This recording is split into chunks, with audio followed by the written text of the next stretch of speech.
Pourquoi est-ce que tu vis au Maroc, Elliot? En fait, ça fait quelques années que mon père en fait a repris sa double nationalité parce que voilà, mon père il est né au Maroc du coup et Ouais. il avait vécu là-bas pendant longtemps et c'est vrai que pendant un certain temps, mon grand-père avait peur pour nous parce que voilà, il voyait le Maroc comme encore un pays dangereux, ainsi de suite, donc il voulait pas qu'on ait cette nationalité-là. Et en fait, à partir du moment où mon père a pris la sienne, moi j'ai trouvé logique de faire mes papiers aussi parce que c'est vrai que c'est une galère sans fin quand on fait pas tout en même temps.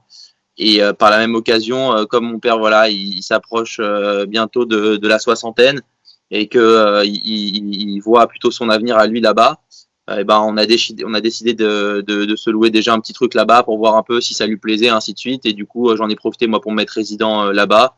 De un parce que voilà, j'adore le pays.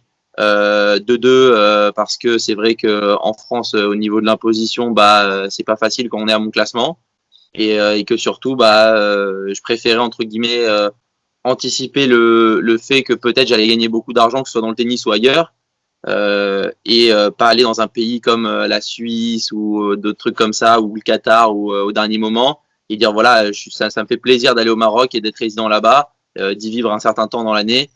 Donc je trouvais ça logique de mettre là-bas un peu pour plein de raisons. Et en fin de compte, je suis très content, même si bon voilà, je paye un loyer pour rien parce que je suis en France, j'ai pas pu retourner au Maroc. Mais sinon, on va dire que c'est bien et surtout je passe des bons moments quand je vais là-bas, donc on va dire que c'est le principal. C'est dans quelle ville, là? Moi, je suis résident à Rabat. À Rabat, ouais. D'accord. Tu parlais de l'imposition, elle est de combien au Maroc, tu sais? En fait, au Maroc, c'est un système un peu différent qu'en France. En fait, au Maroc, tous nos gains qui ont été gagnés à l'étranger, en fait, sont pas imposables. En fait, sinon le taux d'imposition le plus haut qu'on a quand on gagne de l'argent au Maroc, c'est de 15% Ouais. en étant indépendant. Donc, c'est vrai que c'est un peu différent. Mais en fait, la réalité, c'est que ces 2 dernières années, j'ai pas payé d'impôts parce que j'ai dépensé autant, voire plus que ce que j'ai gagné. Donc, c'était Ouais. pas vraiment pour l'imposition, le concept. C'était aussi pour que mon père puisse voir un truc et que, comme moi, j'avais un passeport du Maroc et qu'on voulait mettre une adresse là-bas, on s'est dit que ça valait le coup de faire les deux en même temps et qui ça pouvait avoir des avantages financiers. C'était toujours bon parce qu'à mon classement, c'est vrai que des fois, ça, à 5, 6, 10 000 euros près, ça vaut le coup de payer un peu moins d'impôts, quoi. Tu disais, je préfère la Suisse plutôt que, je préfère le Maroc, pardon, plutôt que la Suisse ou le Qatar. Tu penses que Joe ou Gaël se font chier en Suisse?